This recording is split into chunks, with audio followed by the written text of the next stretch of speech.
존 밀턴의 생애와 신라건. 존 밀턴은 영국 문학사에 큰 획을 그은 시인이자 정치 사상가입니다. 그의 삶은 세 시기로 나눌 수 있습니다. 밀턴은 런던에서 부유한 공증인의 아들로 태어났습니다. 어린 시절부터 뛰어난 학업 능력을 보였으며 세인트 폴 학교와 케임브리지 대학교 크라이스트 칼리지에서 수학했습니다. 대학 시절에는 그리스도 탄생의 아침과 같은 주목할 만한 시를 썼으며 졸업 후에는 햄프셔에 있는 아버지의 시골집에서 고전 문학과 역사를 연구하며 문학적 소양을 쌓았습니다. 1640년대 영국은 왕당파와 위회파 사이의 내전으로 혼란스러운 시기를 겪었습니다. 밀턴은 위회파를 지지하며 정치 팸플릿을 통해 언론 자유, 이혼의 자유 등을 옹호했습니다. 특히 그의 대표적인 산문 작품인 에어로파기티카는 언론 검열에 대한 강력한 비판으로 오늘날까지도 중요하게 평가받고 있습니다. 크롬웰이 이끄는 공화정 시대에는 외국어 담당 비서관으로 임명되어 공직 생활을 하기도 했습니다. 1652년 밀턴은 시력을 완전히 잃었지만 이에 굴하지 않고 그의 가장 위대한 작품들을 창작했습니다. 구술을 통해 신라권, 복락원, 투사삼손과 같은 서사시를 완성했으며 이 작품들은 인간의 자유의지, 신의 섭리, 선과 악의 갈등 등 심오한 주제를 다루고 있습니다. 특히 신라권은 영문학사에서 가장 중요한 작품 중 하나로 꼽히며 웅장한 문체와 깊이 있는 주제의식으로 오늘날까지도 많은 독자들에게 사랑받고 있습니다. 밀턴은 1674년 런던에서 세상을 떠났습니다. 그의 작품들은 자유, 정의, 개인의 양심 등 시대를 초월하는 가치를 담고 있으며 문학뿐 아니라 정치, 철학 등 다양한 분야에 지대한 영향을 미쳤습니다.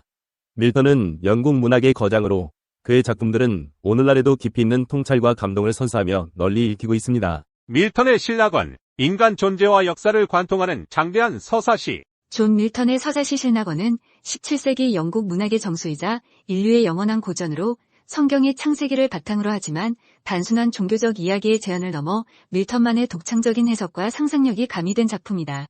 신라권은 인간의 본성, 자유의지, 선택의 문제, 그리고 궁극적인 구원의 가능성에 대한 깊이 있는 성찰을 담고 있다. 웅장하고도 섬세한 문체와 심오한 주제의식은 시대를 초월하여 독자들에게 끊임없이 새로운 질문을 던지고 삶의 의미와 가치를 되새기게 한다. 신라권은 천국에서 추방당한 사탄과 타락천사들이 불타는 지옥에서 고통받는 장면으로 시작한다. 사탄은 신에게 반역을 일으킨 대가로 천국에서 쫓겨났지만 그의 자존심과 야망은 꺾이지 않는다. 밀턴은 사탄을 단순한 악의 상징이 아닌 복잡하고 입체적인 인물로 묘사한다. 사탄은 신에 대한 복수심과 질투심에 불타오르면서도 동시에 자유의지와 저항정신을 상징하는 존재로 해석되기도 한다. 그의 카리스마와 뛰어난 언변은 독자들을 매료시키고 그의 반항적인 태도는 권위에 대한 도전과 자유에 대한 갈망을 불러일으킨다. 사탄은 타락천사들과 함께 판데모니움이라는 지옥의 수도를 건설하고 인간을 타락시켜 신의 창조 질서를 무너뜨리려는 음모를 꾸민다. 밀턴은 지옥의 풍경을 생생하고 끔찍하게 묘사하여 독자들에게 악의 본질과 그 결과를 강렬하게 보여준다. 불타는 유황과 얼어붙은 얼음이 공존하는 지옥은 고통과 절망으로 가득 찬 공간이며 타락천사들은 영원한 형벌 속에서 신음한다. 하지만 사탄은 이러한 고통 속에서도 굴하지 않고 오히려 인간을 타락시켜 자신의 복수를 완성하려는 의지를 불태운다. 지옥의 어둠과 대비되는 천국의 빛과 아름다움은 신의 위대함과 선함을 상징한다. 밀턴은 신이 천지를 창조하는 과정을 웅장하고 장엄하게 묘사하며 독자들에게 경외심을 불러일으킨다. 특히 아담과 이브가 살았던 에덴 동산은 완벽한 조화와 아름다움을 갖춘 낙원으로 그려진다. 푸른 숲과 맑은 강, 풍요로운 과일과 아름다운 꽃들로 가득한 에덴 동산은 인간이 누릴 수 있었던 완전한 행복과 평화를 상징한다. 아담과 이브는 신의 형상대로 창조된 완벽한 인간으로 순수하고 아름다운 영혼을 지니고 있다. 밀턴은 아담과 이브의 사랑과 교감을 아름답게 묘사하며 인간의 순수한 본성과 사랑의 가치를 강조한다. 하지만 이들의 순수함은 사탄의 유혹 앞에서 시험대에 오르게 된다. 사탄은 뱀으로 변신하여 에덴 동산에 잠입하고 이브를 유혹하여 금단의 열매를 먹게 한다. 이브는 아담에게도 열매를 권하고 결국 둘 다 신의 명령을 어기고 타락하게 된다.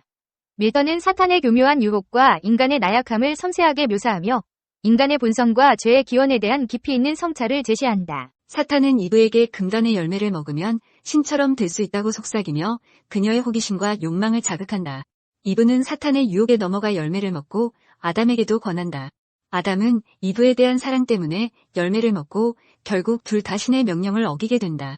이러한 인간의 타락은 자유의지의 남용과 욕망에 대한 통제 실패를 보여주는 동시에 인간 존재의 나약함과 불완전성을 드러낸다. 아담과 이브는 낙원에서 추방당하고 고통과 죽음의 운명을 짊어지게 된다. 밀턴은 낙원 상실의 슬픔과 인간의 고통을 애절하게 묘사하며 독자들에게 깊은 공감을 불러일으킨다.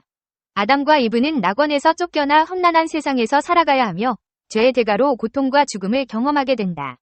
하지만 밀턴은 인간의 타락을 절망적인 결말로 끝내지 않는다. 그는 신의 은총과 예수 그리스도의 희생을 통해 인간이 구원받을 수 있다는 희망을 제시한다. 신낙원은 비극적인 결말로 끝나지만 동시에 희망과 구원의 가능성을 제시한다.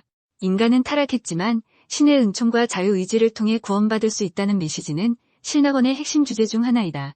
이러한 희망적인 메시지는 오늘날에도 여전히 유효하며 독자들에게 삶의 의미와 가치를 되새기게 한다. 신학원, 문학적 형식의 혁신, 인간 존재와 역사에 대한 성찰. 신낙원은 17세기 영국의 정치적, 종교적 상황을 배경으로 하고 있지만 작품 속에 담긴 인간의 본성, 자유의지, 선택의 문제, 그리고 궁극적인 구원의 가능성에 대한 질문은 시대를 초월하여 유효하다. 신낙원은 전통적인 서사시 형식을 따르면서도 밀턴만의 독창적인 문체와 구성을 통해 새로운 문학적 지평을 열었다.